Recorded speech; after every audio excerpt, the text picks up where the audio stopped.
ప్రభుత్వ ఉద్యోగులు, పెన్షనర్లు, ఉపాధ్యాయులకు సంబంధించిన ప్రతి అప్డేట్ మన ఛానల్లో వస్తాయి. తప్పకుండా సబ్స్క్రైబ్ చేసుకోండి. వీడియోస్ మాత్రం లైక్ చేస్తూ ఉండండి. ఇక వివరాలకెళ్తే తెలంగాణ ప్రభుత్వం ఉద్యోగుల సమస్యలు పరిష్కరించడానికి 1 ఇయర్ పట్టింది. మరి 6 నెలల్లోనే ఉద్యోగుల, పెన్షన్ల సమస్యలన్నీ పరిష్కరిస్తామని ఎన్నికల హామీ ఇచ్చినటువంటి ప్రభుత్వం ఇన్ని రోజులు ఆలస్యం చేయడం పట్ల క్షేత్రస్థాయిలో సగటు సాధారణ ఉద్యోగులైతే చాలా అసంతృప్తిగా ఉన్నారు. అందుకోసం ఉద్యోగ సంఘాల మీద అయితే ఉద్యోగులందరూ కూడా ఒత్తిడి తీసుకొస్తున్నారు.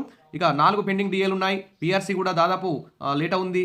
తర్వాత ఈహెచ్ఎస్ కానీ 317 కానీ సిపిఎస్ రద్దు చేసి ఓపీఎస్ అమలు చేయడం కానీ ఇతర ఆర్థికేతర సమస్యల పరిష్కారం కోసం అయితే టీచర్లు, ఉద్యోగులందరూ కూడా ఎదురు చూస్తున్నారు. అదేవిధంగా లక్షల్లో ఇన్కమ్ ట్యాక్స్లు కడుతున్నారు. మరి ప్రభుత్వ సంక్షేమ పథకాలు, రైతు బంధు, రుణమాఫీ, రైతు భరోసా ఇవన్నీ కూడా మరి ఉద్యోగులకు కూడా అమలు చేయాలని చెప్పేసి ఉద్యోగులందరూ కూడా డిమాండ్ చేస్తున్నారు. అదేవిధంగా మరి ఇక్కడ చూస్తే నవంబర్లోనే మరి క్యాబినెట్ సబ్ కమిటీ ఉద్యోగ సంఘాలతో మీటింగ్ ఏర్పాటు చేస్తామని చెప్పారు. కానీ నవంబర్ అయిపోయింది, డిసెంబర్ కూడా అయిపోయింది, సంక్రాంతి వస్తుంది. ఇంకా ఎప్పుడు మరి క్యాబినెట్ సబ్ కమిటీ ఉద్యోగ సమస్యల మీద మీటింగ్ పెట్టి సమస్యలు పరిష్కరిస్తుందని చెప్పి ఉద్యోగులు అయితే ఎదురు చూస్తున్నారు. వీలైనంత త్వరగా మరి క్యాబినెట్ సబ్ కమిటీ ఉద్యోగ సంఘ నాయకులతో సమావేశమై అన్ని సమస్యల ఆర్థికేతర సమస్యల పరిష్కారానికి కృషి చేయాలని చెప్పేసి అందరూ కూడా భావిస్తున్నారు. దీనికి సంబంధించి ఉద్యోగ సంఘాలు అయితే చాలా యాక్టివ్గా ఇప్పుడు ఈ మధ్యన ఇటీవల చర్యలు అయితే తీసుకుంటున్నాయి. ఇక్కడ దానికి సంబంధించి న్యూస్ అయితే చూద్దాం. ఉద్యోగుల సమస్యలు పరిష్కరించాలి, క్యాబినెట్ సబ్ కమిటీని కలిసిన తెలంగాణ ఉద్యోగ సంఘ నాయకులు అంటే ఇక్కడ న్యూస్ కనిపిస్తుంది. మంత్రికి సమస్యలు విన్నవిస్తున్న టీఈజేఏసీ నాయకులు సత్వరమే ఉద్యోగుల సమస్యలు పరిష్కరించాలని క్యాబినెట్ సబ్ కమిటీ సభ్యులు, రాష్ట్ర మంత్రులు దుద్దిల్ల శ్రీధర్ బాబు, పొన్నం ప్రభాకర్లను తెలంగాణ ఎంప్లాయీస్ జేఏసీ నాయకులు కోరారు.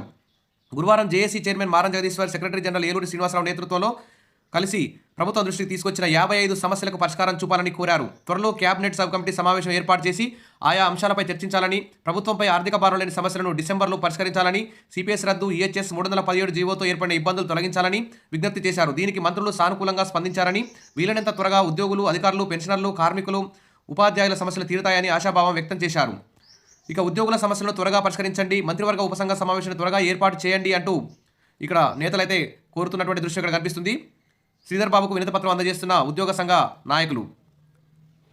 తద్వారా ఇలా వినతిపత్రాలు అందజేయడం సీఎం దృష్టి కూడా తీసుకుపోతామని మంత్రులైతే చెప్పారు. మరి అసెంబ్లీ సమావేశాలు ముగియగానే ఉద్యోగుల సమస్యలపై క్యాబినెట్ సబ్ కమిటీ సమావేశం ఏర్పాటు చేసి వెంటనే పరిష్కరిస్తామని మంత్రులైతే హామీ ఇచ్చారు. కాబట్టి ఇదొక గుడ్ న్యూస్ అని చెప్పుకోవచ్చు. ఇంకా ప్రభుత్వం మీద ఒత్తిడి అయితే తీసుకురావాల్సిన అవసరం ఉద్యోగ సంఘాల మీద ఉంది. కాబట్టి ఉద్యోగులు, పెన్షనర్లు, ఉపాధ్యాయులకు సంబంధించిన కార్మికులు, కాంట్రాక్ట్ అవుట్సోర్సింగ్ అన్ని రకాల ఉద్యోగులకు సంబంధించి ప్రతి సమస్యని పరిష్కరించే విధంగా కృషి చేయాలి. ఎందుకంటే సర్పంచ్ ఎలక్షన్స్ కూడా వస్తున్నాయి కాబట్టి ఈ సర్పంచ్ ఎలక్షన్స్ ముందే ఉద్యోగ సమస్యలు అయితే పరిష్కారం కావాలి. సర్పంచ్ ఎన్నికలు అయిపోతే ఇక మళ్ళీ ఇంకా ఆలస్యం అయ్యే అవకాశం ఉంది. ఇప్పటికే పీఆర్సీ కూడా చాలా లేట్ అయిందని చెప్పేసి ఒక్కొక్క ఉద్యోగి దాదాపు నెలకి 20-30 వేల రూపాయలు నష్టపోతున్నారు. కాబట్టి వెంటనే క్యాబినెట్ సబ్ కమిటీతో కాలయాపన చేయకుండా సమస్యల పరిష్కారానికి ప్రథమ ప్రాధాన్యత ఇవ్వాలని చెప్పేసి అందరూ కూడా కోరుకుంటున్నారు. Wish all the best. మరిన్ని అప్డేట్స్ కోసం మన ఛానల్ని ఫాలో అవుతుంది, సబ్స్క్రైబ్ చేసుకోండి, లైక్ చేయండి. Thank you.